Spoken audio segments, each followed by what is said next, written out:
Բաժանորդագրվեք Տանիքում YouTube-յան ալիքին, որովհետև ձեզ սպասում են նորանոր հաղորդաշարեր, մենք սկսում ենք մեր երրորդ եթերաշրջանը։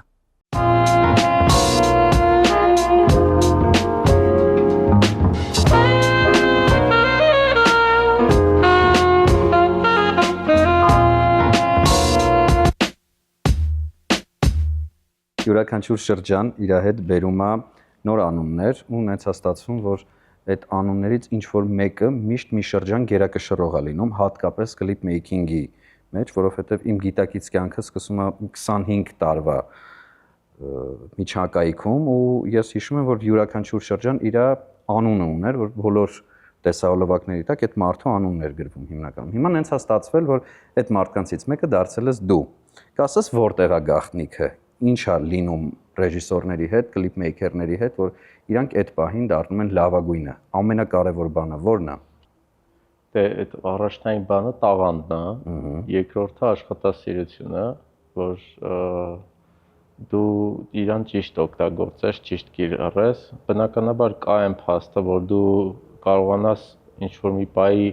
թե հաշվարկով կլինի, թե պատահաբար կլինի, ճիշտ տեղում հայտնվելը, բայց մեկը, եթե այդ ամեն ինչը չունեցար, պատահաբար հայտնվելու ժամանակ, էլի դու ինչ-որ ժամանակ հետո էլ չես լինի։ Ինձ թվում է անընդհատ ինքդ քո վրա աշխատելն է շատ կարևոր, որովհետև ռեժիսորան ինքը սովորելու բան չի, որ գնաս ինչ-որ միտեղ սովորես, դա քո ոնց որ խառնվածքն է, քո տեսակն է, իսկ այն ինչ որ սովորում ես, հիմնական գործիքներ ես սովորում, որ կարողանաս այդ ամեն ինչը ճիշտ կիրառես, բայց եթե դու այդ խառնվածքը չունեցար, այդ հետաքրքրությունը չունեցար քո լուծումները, քո տեսակը, այդ բնականաբար հետաքրքիր չես լինի։ Ինչ որ մի բանի ոնց որ հասկանում ես, որ քո արածը ընկալվում է, դա կլինի ճաշակային տեսանկյունից, կլինի օրինակի տեսանկյունից, մեկը պատմություն կնկարի, մյուսը էսթետիկ ինչ-որ բան կնկարի։ Եթե դու հասկանում ես այդ մարդկանց դգրավում է, ուրեմն դու ճիշտ ուղու վրա ես, դու սկսում ես այդպես շարունակել։ Բայց ընթացքում պետք է դու ոնց որ ժամանակի տեմպը կարողանաս զգաս։ Եթե չզգացիր, էլի ինչ-որ մի պահից դու հետաքրքիր չես դառնալու, որտեղ ամեն ինչ զարգանում է, դու էլ իր հետ պետք է զարգացման փուլերի հետ ոնց որ առաջ գնաս։ Բայց այդտեղ էլ մի հատ ուրիշ խնդիր կա, որ ինչքան դու զարգանում ես, գնալով դառնում ես պրոֆեսիոնալ, այդքան մասշտաբներդ մեծանում է։ Այդքան ժամանակդ քչանում է, որ դու կարողանաս ժամանակին հետևես, համ գործունեություն ծավալես, այսինքն հասցնում ես, բայց այդ ճանապարհի ընթացքում սկսում ես ինչքան պրոֆեսիոնալ դաշտ մտնել, այդքան ֆիլտր անել, գործի ինչքան բաժինը հիմնականը դու կոպիտ ասած ղեկավար ես ու կարողանաս թիմը տնենց ոնց որ հավաքել, որ դու էլ շատ տենց փոքր դետալների մեջ չմտնես։ Այդ էլ ոնց որ գալիս է մի քիչ ես միշտ ասում եմ ցանկացած ռեժիսոր ինչ-որ մի բայի պետք է ինքը դառնա պրոդյուսեր։ Եթե այդ process-ը անցումը չեղավ, այդ դժվար է արդեն զարգանալը, որ քո ուզածները կարողանաս անես։ Հակառակ դեպքում ոնց որ այդ ամեն ինչը դժվար է քո իդեաները ռեալիզացնելը, որտեղ միշտ դու ինչ-որ բայի կախվածություն ունենում ես պրոդյուսերից կամ պատվիրատուից, ինչ-որ փուլերում պետք է ոնց որ կարողանաս այդ անցումը կատարես, էլի։ Դու ասացիր, որ ռեժիսուրան նենց բան չի, որ պետք է գնաս ու սովորես, բայց ես վստահ եմ դու ինչ-որ կետից սկսել ես ու հաստատ սովորել ես ու անցել ես կամ ինքնուս ես այդ ամեն ինչին հասել, բայց միևնույնն է սովորել ես, էլի սեփական սխալների վրա էլ այդ ամեն ինչը անցնել է, էլի սովորել է։ Դու չունես ցանկություն քո գիտելիքները ուրիշներին փոխանցելու, լավ, ենթադրենք դու հիմա մտածում ես, որ չկա տեղ, որտեղ կարելի է սովորել, բայց կա մարդ աղբացուից, որ հնարավոր է ինքնուս դառնալ այն, ինչը որ հնարավոր է դառնալ, բայց հնարավոր է նաև այդ ամեն ինչը փոխանցել մարդկանց, որ բոլորը չդառնան ինքնուս, այլ ինչ որ գոնե որոշակի ճանապարհ անցնեն։ Ես երևի դες սխալմունք եմ թույլ տվել խոսքիս մեջ։ Այդ խոսքս գնում է նրա մասին, որ դա զգայական դաշտ է։ Զգայական դաշտը չես կարող սովորես, դա ինչ վերաբերում է փորձիդ ընթացքում դու սովորում ես, մեկը եթե դու այդ դաշտը դու չունեցար, այդ փորձի ժամանակ էլ դու չես սովորելու։ Այդ դրա մասին է խոսքը, որ դա չեն սովորացնում, էլի ոչ միտեղ։ Իսկ ընդհանրապես արվեստում ինձ թվում է ինչ որ բան սովորացնելը շատ դժվար է, որովհետեւ ճշմարտություններ գտնելն էլ է դժվար, էլի։ Եթե լիներ, բոլորը կլինեին կատարյալ վարպետներ։ Իսկ ինչ վերաբերում է փորձի փոխանակումը, ես այդ միշտ բաց եմ եղել դրանում, ինձ թվում է, միշտ ասած, վերջի երևի 5 տարում կապ չունի ինչ որ դա կվերաբերվի սյուժեի հետ կապված քննարկում, դա կվերաբերվի տեխնիկական ինչ որ հարցերի, փորձի փոխանակում միշտ է լինում, միշտ էլ բաց եմ եղել, այսինքն այդ խնդիրը երբեք չի եղել, որ չքննարկենք։ Կարանք հիմա էլ ինչ որ բան քննարկենք։ Քննարկենք, լավ ռեժիսոր դառնալու համար ինչա պետք։ Բացի տաղանդը հասկացել ենք, ամենաառաջինը դու դա նշել ես։ Թիմ, տեխնիկա, հնարավորություններ, միտք, կրթություն։ Առաջի հերթին պետք է հասկանաս ինչ ես ուզում անես։ Այսինքն նպատակը պետք է հասկանաս ինչն է, դու ուր ես ուզում գնաս, որտեվ ցանկացած ռեժիսորի համար կարևոր է որ իր գաղափարը լինի առաջի հերթին, որ իր գաղափարը կարողանա ինքը զարգացնի։ Եթե չեղավ իրանը, ինքը մեկը անելու է ինչ որ փորձի կամ կողքից ինչ որ բան հուշումների հաշվին, բայց եթե պետք է ինքը զգա, այսինքն իրան միակ օգնելը կլինի որ ինչ ես ուզում անես, ուզում եմ այս խնձորը բարձրանա եւ ընկնի գետնին, իրան լուծումներ առաջարկես, մի քանի տարբերակ, որ իր աբզորը կարողանա մեծանա, ինքն էլ իր կողմից կարողանա ստեղծագործի, այսինքն եթե դա այս ձևով կարա լինի, ուրեմն կարամ այս ձևի ինչ որ մի բան էլ անել, բայց միտքը ցելը ռեժիսորան իրանը պետքա լինի, որտեվ դա ամեն ռեժիսոր պետք է ունենա իր տեսակը։ Եթե ուզում է ինքը առանձնանա որպես ռեժիսոր, ինքը ոնց է օրինակ ենթադրենք նայում եք ինչ-որ մի բան, ասում եք, էս ինչ ռեժիսորն է նկարել, առանձնանալը կարդալու։ Ցանկացած ռեժիսոր պետք է ունենա ձեռագիր։ Եթե ձեռագիրը թեկուզ դու սկզբի հատվածում շատ վատ կատարես, բայց քոնը կլինի, այսինքն դու դա ժամանակի ընթացքում կզարգացնես, բայց դժվար է այդ ինտուիցիային հետևելը, այսինքն դու միշտ գիտակցես, որ ինտուիցիադ ոնց թելադրում է, դու դա պետք է անես, որտեվ դա է եկել քո ոնց որ զգայականում, ու դա դու պետք է կատարես։ Կողքից 1000 կարծիք կարա լինի, այդ պետք է կարողանաս ֆիլտր անել այդ կարծիքները, պետք է կարողանաս չվախենալ, պետք է կարողանաս անգամ դիմացինը եթե շատ պրոֆեսիոնալ է ու ինչ որ խորհուրդ է տալի, անգամ պետք է կարողանաս իր ասածը լսես, բայց քո ուզածը անես, որտեվ ոչ մեկ այդ բան չի պատկերացնում, քո ներսը ինչա կատարվում, որտեվ այդ ներսից մի բան գալիս է, այդ տեսնում ես, չէ՞, այսինքն տեսածը տես ուզում անես։ Պետք է ուղղակի կադրը ինչա, դու կադրին նայում ես, պետք է հասկանաս այն ինչ որ դու տեսել ես, այդ ես տենում այդ բանին թե չէ։ Եթե էդի չի ուրեմն մի նկարի, ստոպ տուր այդ բանին, գթի, տանջվի, չգիտեմ, բաներ փորձի, սաստավի հետ փորձի քննարկես, մինչև որ այդ կադրը ինչ որ մտքիդ մեջ եղել է, գոնե վերես մոտիկացնես։ Այդ վաղ դու կունենաս ռեզուլտատ։ Բայց շատ է, չէ՞ լինում, օրինակ որ գնում են նկարելու, ասում են լրիվ ուրիշ բան ստացեց, ինչի համար է պետք նկարել, եթե ուրիշ բան է ստացել։ Այսինքն հենց այդ բանին ստոպ պետք է տաս։ Դի ուղեղը կարողանա այդ բանին հասկանա, որ արդեն իր մտածը, իր ուզածը չի։ Всё, դա արդեն այդ ինքդ քեզ ոնց որ դավաճան ես, էլի sense բանա։ Ոնց որ գնաս, օրինակ, չգիտեմ, կարմիր գույնի սարոշկա ես որոշի առնես, կապույտ առնես, հետ գաս։ Ու ասես իմ ուզածը չէր, չստացվեց։ Որովհետև չես գտել ստիպված մի բան, մի առ, գնա մինչև վերջ, մինչև որովհետև դու ինչ որ բան ես, չէ՞, պատկերացրել։ Եթե այդ պատկերացրածիցը դուրս է, դա ոնց որ կույր մտնես մի հատ տեղ ու փորձես ինչ որ բան գտնելը, չես գտնի, ուրիշ բան կվերցնես, դուրս կգաս այդտեղից։ Այդ նույն բանն է։ Անկամ եթե դու ուղեղիդ մեջ կա, ենթադրենք, այսինչ խառնվածքի պերսոնաժ ես դու ուզում, պետք է փորձես գտնես, եթե չես գտնում, փորձես իրանից ստանաս ինչ որ լուծումներ գտնես։ Լուծումները շատ են, դա կարա գրիմ լինի, կարա հագուստ լինի, կարա այդ մարդու ժեստիկուլացիան լինի, խոսքի ձևը լինի, այսինքն ամեն դետալը մտածածի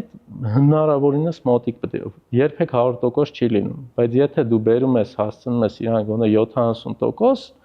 դա բավականին ռեզուլտատը մեծանում է այն ինչ որ դու պատկերացրել ես փոխանցես։ Նույնը վերաբերվում է ենթադրենք տեսախցիկի շարժը ոնց կլինի, լույսը ոնց ես պատկերացրել, անգամ եթե դու չես կարող բացատրես քո բառապաշարը կամ ինչ-որ բանը չի երիքացնում, դա վախենալու չի, աշխարհում լիքը ռեժիսորներ օգտվում են mood board են սարքում, են անում, այսինքն այդ լիքը կարած դուք ընենց անես, որ թիմդ հասկանա դու ինչ ես ուզում։ Բայց եթե ինչ-որ բան ցույց տան, տենաս էտելա սիրում, ասես հայ էս է կարա լինի, հենց այդտեղ դավաճանում ես դու։ Դու ասես մի րոպե, էսի դուրս գալիս է, բայց էսի չեմ ուզել, լետի մի կողմ դնենք, ես ուրիշ անընդհատ դու պետքա կարողանաս ստաֆին, սաստավի հետ այնց աշխատես, որ բերես քո դաշտ, որտեվ սա քո գլխի մեջ է մեկա կառուցած այդ ամեն ինչը։ Ոչ մեկին դու չես վիրավորում, երբ որ քո ուզածն ես անում, որտեվ ընդհանուր վերջում ռեժիսորն է պատասխանատուն այդ գործի, ոչ մեկ չեն, որտեվ ինքն է final այդ ընդհանուր հոլովակը պատկերացնում, թե ոնց ինչ տեսք ունենալու ինքը։ Թե չէ ամեն մեկը առանձին կադրեր սիրուն կարանտենան, դա նորմալ է։ Այդ դաժե լավ է որ առաջարկներ են անում, որտեվ քո մոդելը ինչ որ բան բացում, որտեվ դու անընդհատ ինֆո ես ստանում, այդ ինֆոն քեզ ֆիլտրում է ինչ որ բաներ, որտեվ եթե դու մտածել ես այդտեղ լուսավորություն սենց լինի ուրիշ առաջարկ ես լսում, դա կարա քեզ ուրիշ միտք տա, որ քո մտածածը ավելի զարգացնես։ Դու ուղղակի պետքա դրան հետևես, էլի։ Լավ ստաֆը գործի կեսն է, չէ՞, կարելի է ասել, եթե հաջողվում է մարդուն հավաքել լավ ստաֆ որպես ռեժիսոր, հաստատ գործի կեսը արդեն արված է, մնացածը իր մտքերի ռեալիզացիայից է կախված։ Ես չեմ խորացել տոկոսային հարաբերակցությամբ, որ հատվածը քանի տոկոսն է, բայց ստաֆը բնականաբար շատ կարևոր է, որ համբերատար լինի ու քեզ լսի, հասկանա թե դու ինչ ես ուզում, քո ուզածը կարողանա ռեալիզացնել։ Եթե տեղ եղավ ամեն մեկի ամբիցիան, բնականաբար ռեժիսոր կարող է լինի, սկսնակ կարող է այնպես ցենկա լինի, դաժե նստի լացի ինքը, պրոստը չկարողանա ղեկավարի, որտեղ բարդ է այդ process-ը, նայած երբ որ դու ունես պրոֆեսիոնալ դաշտում, քեզ 1000 կողմից տարբեր դեպարտամենտներից ինչ որ հարցեր են տալու, դու խճճվելու ես, չես կարողանալու պատասխան, չես հասկանալու, քաոս է քո համար դառնալու, չես կարողանալու նկարես։ Դրա համար այդ լավ է, որ մի պահ sense հանդարտվել, սաստավի հետ ի սկզբանե խոսալ, սաղ քննարկել, չթողել այն մտքի վրա, որ գգնանք նկարանան հրապարակում ինչ որ բան կանենք։ Ինչքան հարց կա, ինչքան դետալ կա հնարավորինս պետքա մինիմալացնել պլաշատկում քննարկումը։ Այսինքն պատգատովկեն ամենակարևոր փուլն է, որ դու որպես ռեժիսոր արդեն հանգիստ լինես, որ էսի կա։ Էս սենց է, իրար հետ հասկացել ենք, էս կադրը, էս ռակուրսը։ Հետո գգաս դու պլաշատ կա, դա մի քիչ աչ ու ձախ կանես, էս ինչը սենց մի քիչ կփոխես կամ ինչ որ դաժե կարող կարդինալնի փոխես, արդեն հեշտ կլինի քո համար, որտեղ դու ուժը ընդհանուր պատկերը տեսել ես ոնց է լինելու։ Նույնը ակտյորի հետ աշխատանքը, նույնը օպերատորի հետ, նկարչական ցեխի հետ, մնացած ցեխերի հետ։ Այդ շատ տենց սպეციფიկ բան է, էլի, դա ոնց որ connect դիլն իրար հետ։ Ու ժամանակի ընթացքում ես միշտ ասում եմ ռեժիսորն ու օպերատորը դա մարդու կնիկ են իրար, այդտենց պետք է իրարը զգան, որտեվ ինչ որ հիմա ասես քննարկում ենք, չէ՞, շատ դետալնի ինչ որ բաներ ենք ասում, բայց process-ի ժամանակ մենք այդքան չենք խոսում։ Բնականաբար։ Այսինքն դու կարաս մի հատ նայես, օպերատորը հասկանա դու ինչ ես ուզում արդեն, ու այդ հարցը լուծի, կարաս մի հատ պրոստ տերմինոլոգիա օգտագործես, կարճ, всё, այդքանն է։ Ու սկզբնակ մարդու համար դա կարա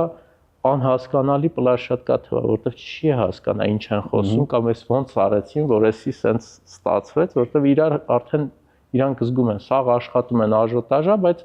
գիտեն բոլորը արդեն ով ինչ ֆունկցիա ունի, ով ինչ անում, խի անում։ Համար թմիդ հետ պետքա հնարավորինս այն ինչ որ մարդ գտնում ես, պետք է այդ մարդուն կարողանաս պինդ պահես, նայած եթե այս գործում կարևոր է որ սրտացավությունը առաջի ոնց որ պլանում լինի, որովհետև չսիրեցիր, մի քիչ ոնց որ այդ տաքությունը չստանա, էլի, որովհետև այդ էներգետիկայի մասին է, էլի։ Հիմա կա չէ, երկու հոլովակ տարբեր նայում ես, երկուսն էլ ոնց որ լավն են, բայց այս մեկը sense ինչ որ հոգի կա մեջը, մյուսը չկա, այդ սա էներգետիկան ոնց որ փոխանցվում է մեկը, էլի, այսինքն դու ինչքան ներդրում ես արել այդ գործի, որովհետև ամեն մի նյուանսը, ամեն մի դետալը իր էֆեկտը տալիս է։ Նույն էլեմենտար բան ասեմ, օրինակ ենթադրենք այս աստիճանը դու սարքում ես, որպեսզի ինչ-որ X ֆունկցիա կատարի, ու դու դրա վրա մեծ ռեսուրս ես ծախսում, մեծ գումարներ ես ծախսում, մի կողմից կա, որ ասում են, խես այսքան փող ծախսում, ինչի դա պետք որ այս ամեն ինչը կառուցես, մյուս կողմից դու հասկանում ես, որ այդ մի հատիկ դետալը մարդու մոտ ուրիշ աշենյա է փոխում, այսինքն դու պետք է մաքսիմալ գնաս նրան, որ դու ինչքան հնարավոր է մարդու զգայականի վրա կարողանաս ազդես, որտեղ ինքը ցելեմ զգացողության մասին է, դու ինչ էմոցիա ես փոխանցում մարդուն, էլի։ Դրա պետք է այդ դետալներին ոնց որ շատ ուշադրություն դարձնես։ Դա գալիս է արդեն բնականաբար դա շատ փորձից էլ է գալիս։ Հիմա որ դու արդեն ոնց որ մի level անցնում ես, հաջորդ level-ը ուրիշ դետալների մեջ ես սկսում խորանալ, որտեղ այնի արդեն գիտես ոնց է լինելու։ Էլ հաշվարկներդ այդ արդեն ավտոմատ է լինում, դու չես նստում առանձին ինչ որ հաշվարկ անում։ Այդ սա արդեն փորձի հարց է։ Բայց երբ որ դու նոր ես սկսում, պետքա ռիսկը լինի 100%-ի վրա, որտեղ քեզ դրա համար ոչ դատելու են, ոչ սպանելու են, ոչ էլ դու ոլորտում կայանալու հարց ունես։ Մինչև դու մտնես պրոֆեսիոնալ դաշտ, ինչքան ուզում ես սխալվի, դաժե դա շատ լավ է որ սխալվես։ Բայց հենց մտարնդե արդեն վсё, այնտեղ կանոնները ուրիշ ձև է գործում։ Բայց այդ ժամանակահատվածում շատ ցանկալի է ու շատ լավ է սխալվելը, որտեղ մենակ դրա հիմքի վրա ես ավելի շատ բան սովորում։ Բայց էսի թող լինի սուբյեկտիվ կարծիք, կարեսի ինչ որ մեկի համար ընդունելի չլինի, ես այդ իմ փորձով եմ ասում։ Մենք անընդհատ խոսում ենք այդ փողի մասին, ու մեր հասարակությունն էլ գիտես, որ շատ է սիրում դիմացինի փողերի մասին տեղեկություններ ունենա։ Հիմա այս հարցը չեմ կարա չտամ, էլի, ուղղակի թանկ հաճույք է օգտվել այն ամեն ինչից, ինչը որ դու առաջարկում ես մարդկանց։ Ընդհանրապես թանկ հաճույք չի, կախված է թե դա ինչի մասին է խոսքը գնում։ Ուղղակի կա պատվիրատուները սովորաբար ուզում են ցանկություն, ու այդ ցանկության հիմնական ոչ համարժեք ֆինանսական կարողություն։ Հիմա դա բալանսավորելու համար դու պետքա հասկանաս ում ես լավություն անում։ Պատվիրատուին լավություն ես անում քեզ վատություն, բայց իրականում ստացվում է երկու կողմին է վատություն ես անում։ Այսինքն գնա գոյացումը չի կայանում նրանում, թե դու ուղակի թանկ ես ուզում։ Դու ուղակի կարա քո պահանջները շատ լինեն, ու քո պահանջները օրինակ կոնկրետ իմ դեպքում տեղին են զուտ են առումով, որտեղ ես ուզում եմ որակով կոնտենտ ստեղծեմ, այսինքն ինձ կարա չհետաքրի լավություն անեմ պատվիրատուին, որ ինքը ունենա կոնտենտ։ Դրա համար դա լավ հարթակ է զուտ են առումով, որ եթե որ խոսում ենք օրինակ, չգիտեմ, նորեկ ռեժիսորների խի եթե դու ունես փոքր բյուջետ, խի չես հնարավորություն տալիս, որ այդ նորեկ ռեժիսորները ունենան փորձ։ Մեկը ոչ մի պրոֆեսիոնալ ռեժիսոր չի գնալու քո այդ կոմպրոմիսի մեծամասամբ։ Իհարկե։ Այսինքն դու մեկը չես ունենալու դրա այդ մենք խոսում ենք հիմա շատ ոչ պրոֆեսիոնալ պատվիրատուի մասին, բայց կամ պրոֆեսիոնալ պատվիրատուներ, որ այդ ամեն ինչի գինը հասկանում են ու գիտեն իրանք ինչի համար են ներդրում անում, այսինքն դա էլ քննարկման հարց չի, անգամ եթե իրանք ֆինանսական խնդիր են ունենում, իրանք հարցադրումներն էլ ուրիշ ձև լինում։ Իրանք հասկանում են, որ սա սենց է, բայց ավելի լավ է այս ցենկան չփչացնենք, ուրիշ բան մտածենք, այսինքն այդքան adekvat են, որ հնարավորություն կա այդ քննարկել։ Բայց բնականաբար լինում են դեպքեր, որ չսել քննարկում, որտեղ էլ քննարկման առարկա էլ չի լինում, այդ պատկերացումներն են շատ տարբեր։ Այսինքն ես չեմ կարող դնեմ մի ժամ այդ մարդուն բացատրեմ կոնտենտը ինչ է, եթե այդ մարդը չի հասկանում, ուրեմն պետքա այն ինչքան ինքը հասկանում է, այդ ձևի մարդու մոտ գնա, որ իրանք իրար լեզու հասկանան, որտեղ դժվար կլինի արդեն կոմունիկացիան։ Կամ էլ մյուս դեպքերն է, որ դու ուղղակի այդտեղից քեզ այդ դաշտից հանում ես, քո պրոյեկտ մենեջերն է շփվում կամ ինչ որ մեկն է, որտեղ այդտեղ արդեն ստեղծագործական մասը full դուրս է գալիս։ Այդտեղ ճիշտ բիզնես ինչ որ խոսակցություն, շուկայական հարաբերություններ։ Հա, այդ հետաքրքիր չի արդեն, էլի ստեղծագործ մարդու համար։ Օրինակ սրանից 30 տարի առաջ դա անհնար էր, 20 տարի առաջ հնարավոր էր, բայց շատ թանկ էր, 10 տարի առաջ արդեն հիմքերը գծվում էր, այսօր շատ հեշտ է ունենալ ընդամենը գաղափար, նույն արտիստը օրինակ ունենա գաղափար ու ինքը իր համար սարքի տեսահոլովակ, այսինքն աբոյի մասին է խոսքը, արհեստական բանականության, էլի։ Ինքը եկել է ու հիմա շատ ոլորտներում շատ լուրջ տեղեր է գրավում, նույնիսկ երկրներ կան նախարարներին դնում են որպես արհեստական բանականություն, չգիտեմ գիտեի դրա մասին թե չէ, բայց դա իրականություն է։ Հիմա քո մոտ չկա մտավախություն, որ ինչ որ պահից սկսած արհեստական բանականությունը կգա ու լիարժեք կփոխարինի, որովհետև ես կարծում եմ, որ մեր մասնագիտության մեջ հաստատ ինքը մեզ փոխարինելու է։ Մտավախություն ընդհանրապես չկա, որովհետև նախ շատ լավ է, որ մտածում են նրա մասին, որ արհեստական բանականություն ունենա մարկեր, որ մարդիկ հասկանան սա արհեստական բանականությունը վա սարքած, սա իրական նկարահանած հոլովակ է։ Իրական նկարահանած հոլովակը ինքը կլինի արդեն բարձր արժեք կունենա ինքը, արժեքավոր բան կդառնա։ Եթե դու չկարողանաս այնպես կոնտենտ արտադրես, որը որ արհեստական բան այն ինչ որ արհեստական բանականությունն էլ անում, բնականաբար քո նկարածը իմաստ չի ունենա այդքան ռեսուրս ծախսել, այսինքն այն ովքեր որ կարողանան նկարեն հենց կոնտենտ, որ արհեստական բանականությունը դա չի կարող ապահովի, բնականաբար դա շատ թանկ արժեքավոր բան կլինի։ Բայց շատ դες կարճ կուզենամ արհեստական բանականությունից խոսանք, նախ գիտությունը ցույց է տվել, որ արհեստական բանականություն գոյություն չունի։ Դա իմիտացիա է, որտեղ իմիտացիան ինքը ինչ անում, վերցնում է օրինակներից սարքում է ինչ որ X մի հատ պատկեր։ Ինքը չի կարողանում կատարի այն ֆունկցիան, որ դու հստակ զադաչա կատարի քո ուզած ձևով։ Այսինքն դրան դեռ հասնելը դեռ մոդելը չի ստեղծվել այդ արհեստական բանականության, որ ինքը կարողանա ստեղծի։ Ինքը չի ստեղծում, ինքը իմիտացիա է, թե խոսքը, թե պատկերը, կապ չունի ինչ է։ Այդ զգացել եք, օրինակ հիմա կոնտենտի արժեքը ոնց որ ընկած լինի, այսինքն չգիտեն էլ ինչ նկարեն,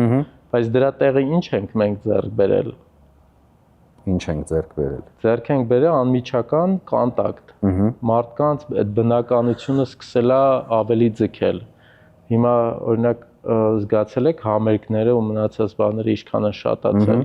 որտեղ մարդկանց այդ ռեալ կոնտակտն է արդեն ոնց որ ձգում, կարոտում են կամ չգիտեմ ինչ քիմիա է տեղի ունենում, բայց այդ ոնց որ ուզում են շփում ունենան։ Նաեւ մեզանից ավելի ցածր սերունդը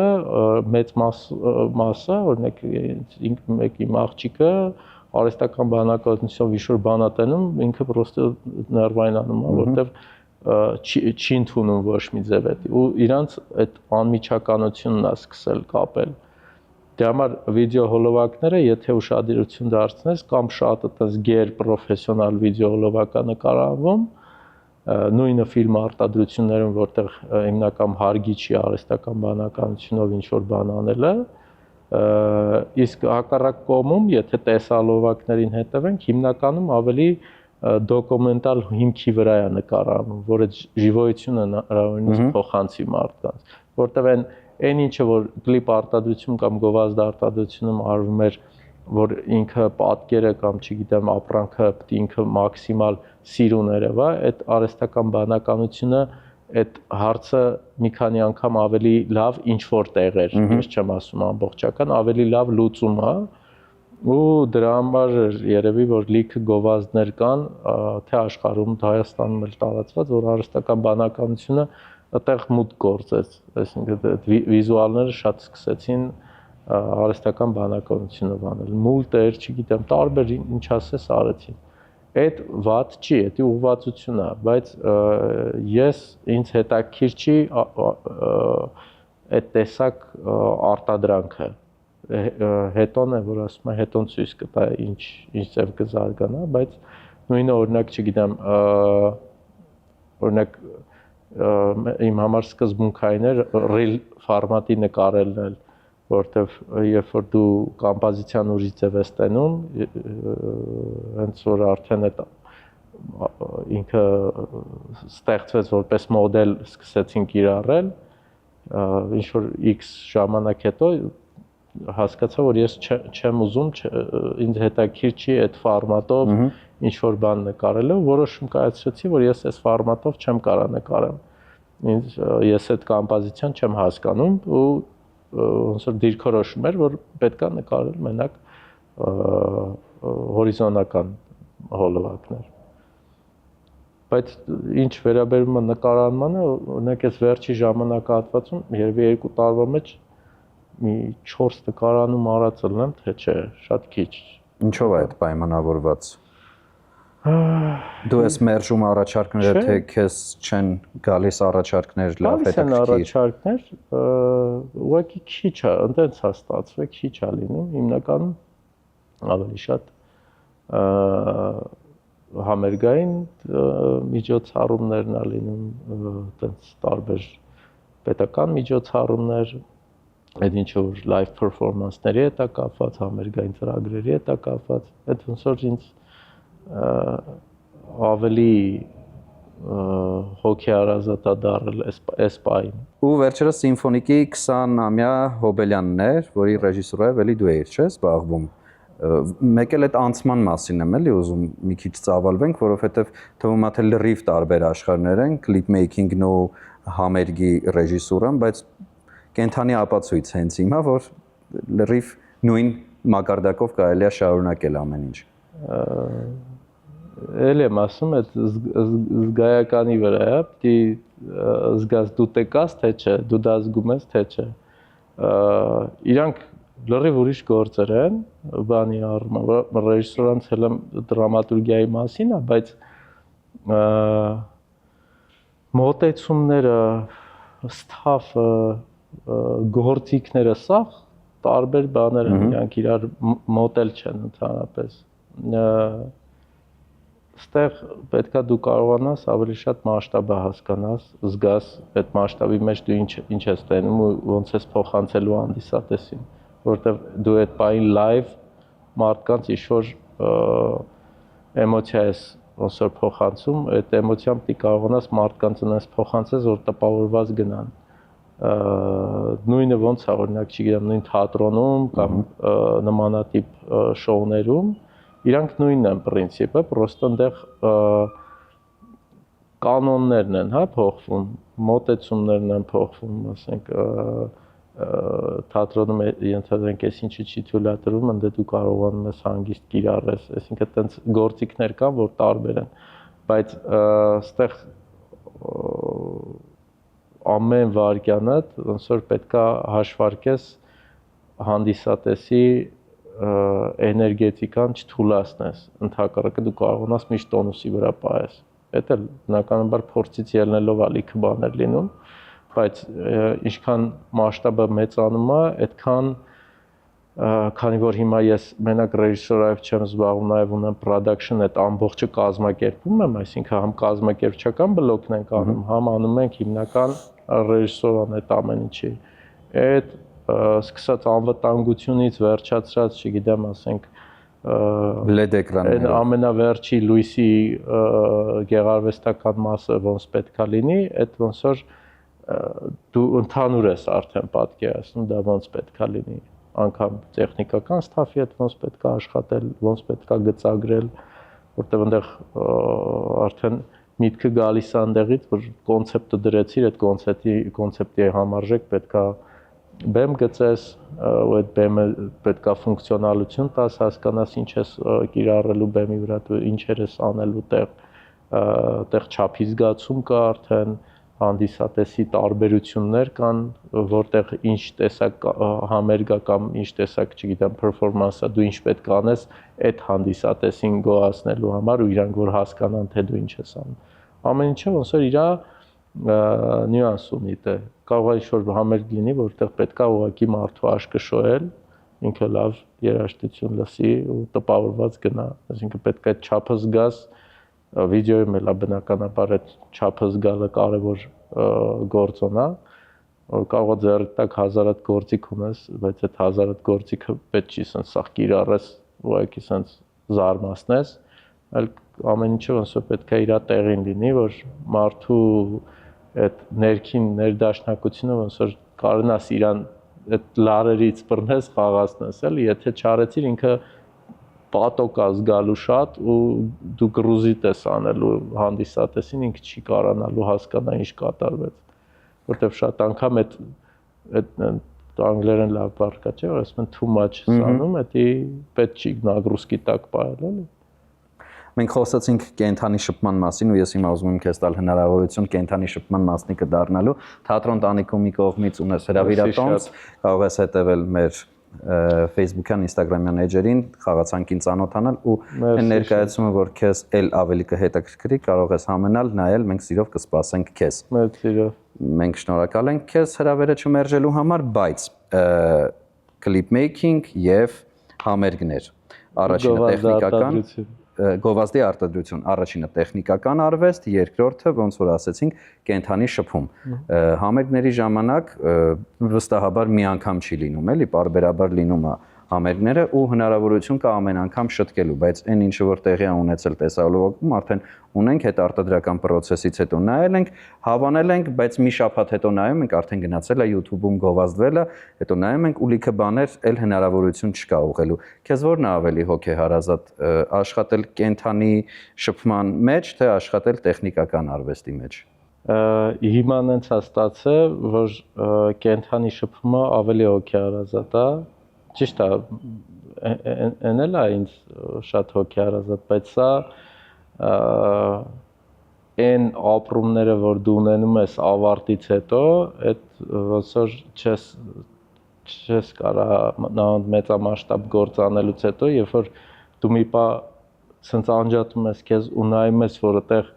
ենթադրենք կա մի 30-40 հազար մարդ, որ դու այդքան մարդու ուրախություն ես պարգևել, այսինքն ճիշտ լուծում ես գտել, այդ feeling-ը, ինչ որ դու ապրում ես, այդ չես կարող ոչ մի բանի այդ փոխարինես, էլի, այդ ոնց է նարկոտիկի նման մի բան լինի, էլի, այտենց ասում ես, էլի եմ ուզում այդ հետդ կատարվի։ Այդ շատ այտենց ուրիշ զգացողություն է։ Ճիշտ է, պատասխանատվությունը շատ մեծ է, որտեղ ցանկացած մի հատ խնդիր այդ ոնց որ production-ի վրա է ազդում ու նաև քո ռեպուտացիայի, բայց ոնց որ փորձը թույլ է տալիս, որ այդ ռիսկերը մաքսիմալ մինիմալացնես, ճիշտ է, ոչ մեկ ապահովագրված չի, բայց այդ ոնց որ վաբանկ պետք է գնաս, էլի, ռիսկի տակ պետք է մտնես, ինքը տենց բան է, բայց դե իրա էֆեկտն էլ ուրիշ ձև է։ Այ հիմա հասկանում եք, չէ՞, են դերասանները ասում, չէ, թատրոն, ոչ թե կինո, տենց այդ զգացողությունները իրոք անփոխարինելի են, հատկապես ամեն անգամ, երբ որ գնում ես այդ պակլոնի պահը, լրիվ ուրիշ զգացողություն է, էլի, վստահ եմ քո հետ էլ այդ նույն բանը կատարվում։ Տեսահոլովակ կլինի, գովազդ կլինի, ինքը իր հետաքրություն ունի, այդ ժամանակ կան գործեր, որոնք դու իհարկե չգիտես դա իր հետքը կթողի թե չի թողի, դա ժամանակը ցույց կտա, բայց ինքը հիմնական մասը ավելի շատ դու այդ պահի հետ ես մեծամասամբ ես այն ինչ որ արել եմ, այդ պահի հետ ես քայլում, որ դու մինչև հասկանաս ուր ես ուզում գնաս, ինչ ես ուզում անես։ որտեվ իմ համար մի քիչ դժվար է եղել այդ փուլերով անցնելը,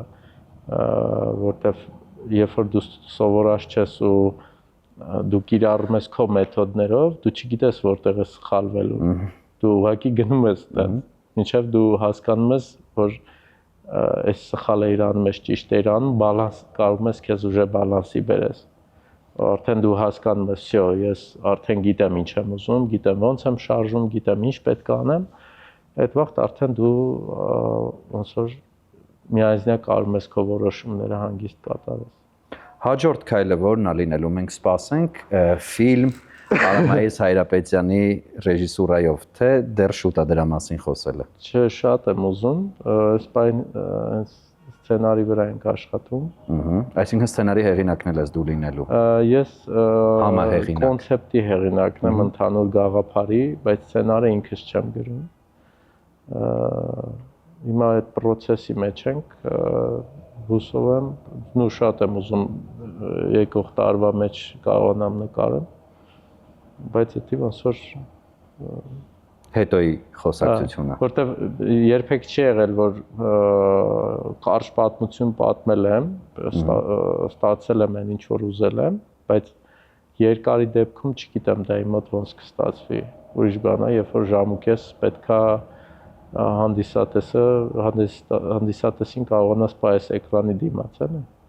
Այդ փորձը չեմ ունեցել։ Զարգանում է կինոարտադրությունը Հայաստանում վերջին շրջանում հատկապես։ Ես իրականում շատ տենց հետևող չեմ։ Ես ասոր ավելի շատ սաղորը փակված եմ օֆիսում գործ եմ անում, բայց կողքից այն ինչքան որ տեսել եմ, ինչքան լսել եմ, գիտեմ որ շատ են նկարում, ու այդ բնականաբար չի կարա չզարգանալ, եթե շատ արվում, որտեղ փորձ անընդհատ ձեռբերվում։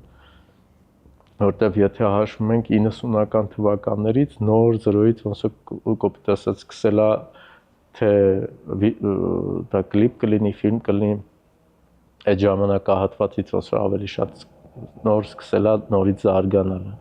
Ու հիմա այն ինչ որ Հայաստանում արտադրվում է, կարծում եմ շատ մեծ տենց ռեզուլտատ է, էլի, որ եթե հետ գնանք 10-15 տարի ու գանք հիմիկվա այն ինչ որ արվում է, ճիշտ է կարող է այն տեմպով չի արվում զարգացումը, որը որ օրինակ ես ինքս կուզեի, բայց կարևորը որ բանը ինքը զարգանում է ու անդադ ինչ որ ներդրում է արվում։ Դա շատ լավ է ու նաև այս վերջի ժամանակահատվածում շատ լավ է որ լիքը ռեժիսորներ են հայտնվել, որտեղ այն ժամանակ գիշեք որ մի քանի օքեյ էին, քիչ էին, հիմա այդ ոնց որ գնալով շատանում է, դա շատ լավ է, էլի, որտեվ պետքա միշտ կոնկուրենցիա ասեմ, չգիտեմ, մրցակցություն լինի կամ մեկը մյուսից ոգի շնչվի, դա շատ լավ բան է, էլի, այդ մենակ ոլորտն է զարգացնելու։ Ես նկատել եմ, որ բավականին հաճախ շատ անվանի ռեժիսորներ սկսում էին բողոքել ոլորտում առկա խնդիրներից, փնովում էին եկող սերնդին, բայց դու այն բացառիկներից էիր, ով միգուցե նեղ շրջանակներում դու ես բողոքել, բայց ամենայն դեպս լայն հասարակության առաջ որևէ բողոք չի եղել։ Դու լուր քո գործն ես արել, մարդկանց տվել ես այն ինչ որ տվել ես, մենք շատ շնորհակալ ենք այդ ամենի համար ու դու այն եզակի երևույթներից ես, ովքեր ապացուցել են, որ ամենակարևորը ի վերջո գործն է, ոչ թե խոսքը, ու բողոքել միշտ էլ կարելի է, բայց գործով ապացուցել, որ կարելի է հասնել կոնկրետ ինչ որ հաջողությունների։ Քեզ շնորհակալություն այդ ամենի համար։ Այդ հարցեր։ Չէ, այդ ուղղակի շնորհակալական խոսքեր։ Ես շատ շնորհակալ եմ, բայց կուզենամ արձագանքել էլի դրա։ Խնդրեմ։ Օրինակ ես չգիտեմ ով է բողոքել կամ խի եմ բողոքել, պատճառը եղել, բայց հետո անջատ ենք տեսախցիկները կասեմ։ Անները չգիտեմ, բայց օրինակ իմ համար սենց մի հատ կարևոր կանոն կա, խի է իմ համար կարևոր, որ դու քո փորձով կիսվես, որտեվ ում հետ էլ կիսվես, ինքը մեկը չի կարող անի այն ինչ որ դու անում ես։ Այսինքն եթե դու մտածես, որ քո փորձով կիսվես, ինքը գալու է քո գործին վնասի ես անի, դա պրոստը անըթեցություն է։ Զուտ են առնում, որտեվ քո ուղեղը մեկը չի կարող դիմացինը հասկանա։ Դու մեկը էլի ինչ անում ես քո ապսեյմենից ձև քեզ զգում ես, դու դա անելու ես, շարունակելու ես, խի քո փորձով չկիսվես ուրիշի հետ, դա իմ համար անհասկանալի է պրոստը եղել։ Ու բացի դրանից ինչ որ մի պահից եկել է, որ ինձանից ավելի փոքր բակալենիայի հետ աշխատելը ավելի ուրիշ էներգիա է տվել, որտեվ զգում ես, որ քո տարիքդ ինչքան մեծանում է, էներգիա ինչ որ չափով պակասում է, ուզես չուզես, որտեվ այդ նույն տեմպով չես կարող երկար աշխատես, բայց ավելի այտենց քեզանից փոքր տարիքով մարդկանց հետ աշխատելուց զգում ես, որ այդ էներգիան ոնց որ հետ վերականգնվի, դու օրը կամ չգիտեմ գործի մեջ ուրիշ էներգիա ես զգում, ու դա ոնց որ քեզ երկրորդ դիխանիա տա, ու արդեն ուրիշ ձև ես սկսում աշխատել, այդ թմի մասին էլ է էլի խոսքը, որ դու միշտ տենց երիտասարդ կարողանաս քեզ պահես, որտեվ գնալով ինչքան մեծանում ես, ծանրանում ես ուզես չուզես, էլի։ Արամ, շնորհակալություն, որ համաձայնեցիք քո բազմազբաղ առօրյայից մեզ ժամանակ հատկացնել։ Ես վստահ եմ, որ մենք շատ շուտով ականատեսը կլինենք նոր ու նոր շեդևրների, չեմ վախենում այդ բառից, որովհետև փորձը ցույց է տվել, որ ինչ անում ես, շատ լավ է ստացվում։ Մերսի, շատ շնորհակալ եմ հյուրընկալելու համար։ Հուսով եմ լավ զրույց ունեցանք, մարդկանց դուր կգա։ Ես էլ եմ լիահույս, ի դեպ չմոռանաք բաժանորդագրվել մեր ալիքին, որպեսզի բաց չթողեք մեր նորանոր հյուրերի հետ հարցազրույցները։